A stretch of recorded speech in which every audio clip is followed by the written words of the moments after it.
কৃষিকাজ করছি। আমার এক বন্ধু ছিল, আমার বন্ধু কৃষিকাজ করে, বাট ওনার বাড়ি চাঁদপুর বাড়ি, ও আব্দুল মজিদ, উনি কৃষিকাজ করে। ওনার কাছে আমি বলছিলাম যে আমি ধান করবো, এটা করবো, ওটা করবো। উনি মানে আমাকে পাত্তাই দিচ্ছেন যে তুমি এটা পারবা না, এটা পারবা না। আমি পরে দেখলাম যে আমি নিজে কিছু করতে পারি কিনা, এই যে আমি করলাম, দেখি আশাবাদী।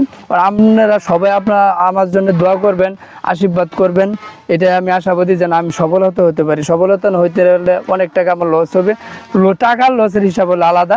আমি যে পরিশ্রমগুলো করছি, এই পরিশ্রমটা আমার একদম বৃথায় যাবে, একদম বৃথায় যাবে। এই দেখেন, এই একটু সমস্যা, এটা একটু গাছটা একটু বড় কম হয়েছে।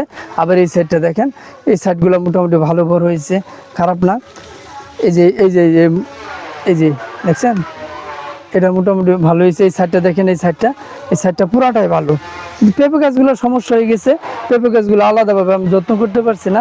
ওই যখন আমরা স্প্রে করছি আদা গাছে, তখন